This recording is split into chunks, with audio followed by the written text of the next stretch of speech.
tindakan-tindakan kita masih nampak ada lagi. Ya. Terima kasih. Apa tindakan tuan-tuan sekalian? Pertama, oleh pihak berkuasa, ya, Jabatan Agama, Pejabat Mufti ataupun PDRM dan seumpamanya, SKMM dan seumpamanya. Pertama mesti ada undang-undang, ya, supaya bila kita tuan-tuan sekalian ambil tindakan, tangkap ke, dakwa ke, hukum dan sebagainya, mesti ada undang-undang. Undang-undang berkaitan ajaran sesat ini disebut sebagai fatwa. Fatwa maknanya, ya, hukum yang telah diputuskan oleh pihak berotoriti. Jadi di Malaysia ni pihak berotoriti fatwa siapa dia? Jabatan Mufti. Ya. Apabila dia telah digazetkan, diwartakan, maka dia menjadi undang-undang. Ya, sama ada di mahkamah sivil ataupun di mahkamah syariah. Jadi sebarang pelanggaran, ya, fatwa tersebut boleh dikenakan tindakan. Ya. So fatwa tuan-tuan sekalian berkaitan ajaran sesat di Selangor ini, kita ada 45 ajaran sesat. Nabi sebut umatku akan berpecah kepada berapa? 73 golongan. Satu sahaja yang selamat, ahli sunnah wal jamaah. Yang lainnya sesat. Kita tuan-tuan Selangor sahaja 45 ajaran sesat. Wilayah persekutuan 38. Seluruh negara lebih 100. Jadi tuan-tuan sekalian, daripada 45 ajaran sesat di Selangor ini, 2 difatwakan sesat dan murtad. Tadi itulah Qadiani. Yang keduanya tuan-tuan anti hadis. Yang lainnya sesat dan menyeleweng. Maka sebarang pelanggaran, ya, menjadi pengikut, mempromosikan ajaran tersebut, ya, sekiranya kita ada maklumat dan sebagainya, kita boleh hubungi pihak berkuasa, penguasaan jaiz dan sebagainya, dan mereka boleh dikenakan tindakan. Ya, tindakan tu apa dia? Penjara. Tindakan tu apa dia? Denda. Dan tindakan itu sebat sekiranya berkaitan. Contohnya, satu ajaran digombak, nama dia ajaran Haji Kahar, Rasul Melayu. Haji Kahar tuan-tuan, itulah ajaran sesat ni, banyak haji juga tuan-tuan. Ya. Dahlah lorong Haji Taib, Haji Kahar. Haji Kahar ni tuan-tuan sekalian, dia mendakwa dia Rasul Melayu. Ya. Dibawa satu ayat Al-Quran, tapi ayat Quran ini diterjemah sendiri. Dia tak ikut tafsir Ibnu Katsir ke tak. Ayat itu berbunyi, walaqad ba'atsna fi kulli ummatir rasulah. Dia tak baca ayat selepas, ayat sebelum tak baca. Apa ayatnya? Dan sesungguhnya kami telah utuskan setiap umat seorang rasul. Dia kata apa tuan-tuan? Nabi Muhammad rasul orang Arab. Ya. Di Kuala Lumpur ni tak ada rasul lagi. Sayalah rasulnya. Tuan-tuan sekalian. Apa buktinya? Nabi Muhammad terima wahyu di Gua Hira. Saya pun terima wahyu kat mana? Gua Kemensah. Gua Kemensah ni di mana tuan-tuan? Belakang Zoo Negara. Zoo Negara ada kampung Melayu, ada kampung asli, ada Gua Kemensah tuan-tuan. Ya. Jaiz tangkap atas kesalahan, ya, melanggar fatwa, ajaran sesat dan sebagainya, 15 tahun penjara. Ya, 3 pertuduhan maksimum, minta maaf, 5 pertuduhan, 5 kali 3 tahun penjara maksimum, 15 tahun penjara. Dia berkelakuan baik dalam penjara Kajang, dibebaskan selepas 12 tahun kemudian. Kebetulan masa tu saya berkhidmat sekejap di jabatan penjara. Ya, saya tanya kawan-kawan, betul ke? Betul Ustaz, dia dah bebas dah. Dia berkelakuan baik, masuk kelas mengaji dan sebagainya. Ya, dan dia telah isytiharkan letak jawatan sebagai Rasul Melayu. Ini berlaku tuan-tuan. Jadi pertama kena ada undang-undang dulu. Kalau fatwa tak ada, habis. Ya. Dan sebab itu tuan-tuan sekalian, ajaran sesat ini sekiranya tidak benteras daripada awal, disampai peringkat boleh menyebabkan mengganggu keselamatan dan ketenteraman awam. Saya nak bagi contoh tuan-tuan. Tahun 1976, saya darjah 4 masa tu lebih kurang. Ya, ada satu ajaran namanya ajaran Haji Kamaruddin. berpusat di Kajang, Selangor. Ajaran tu apa dia? Ajaran ini mendakwa dalam forum-forum tertutup, usrah-usrah mereka yang tertutup, tuan-tuan sekalian, for members only. Mereka mendakwa bahawa bukan Islam kafir. Betul lah. Jadi rentetan daripada bukan Islam kafir itu apa dia? Halal darah, boleh dibunuh, perniagaan boleh dirompak, rumah ibadat boleh dicerobok. Ini teori-teori dalam yang ditanam pasak, tuan-tuan, kepada pengikutnya.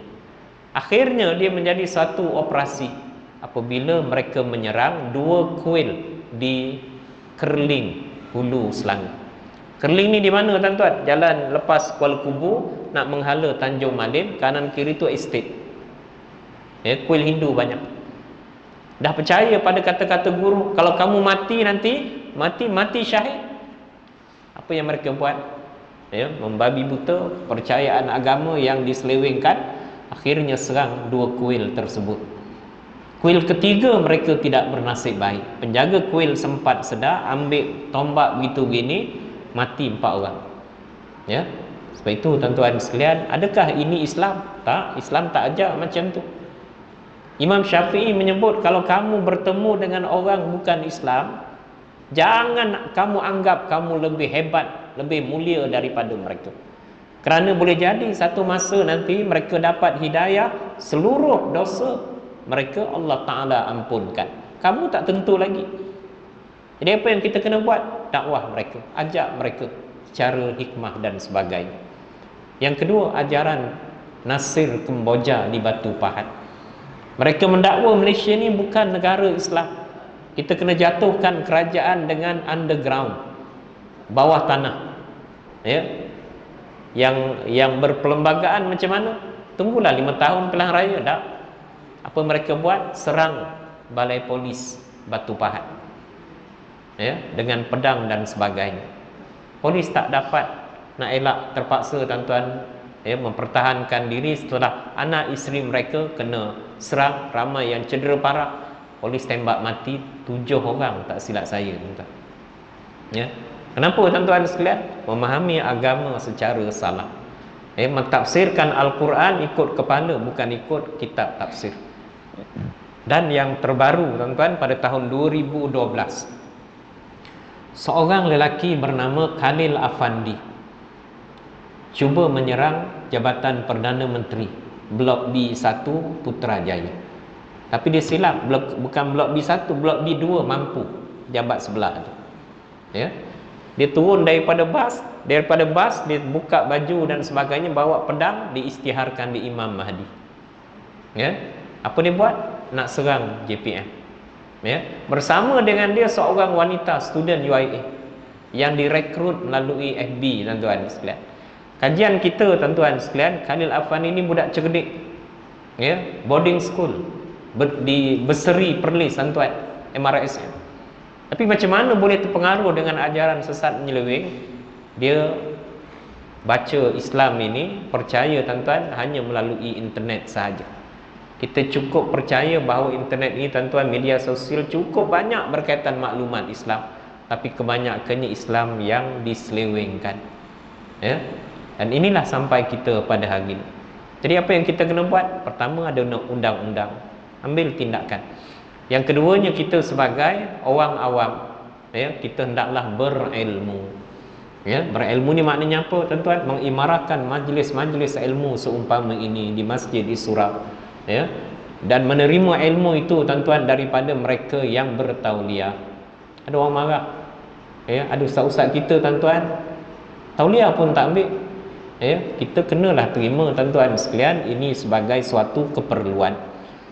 Orang naik kereta, dia kena ada lesen. Orang berceramah agama, yang sekiranya silap, boleh menyebabkan kekeliruan, kesesatan di kalangan masyarakat, sepatutnya dia juga memiliki lesen ataupun namanya tauliah.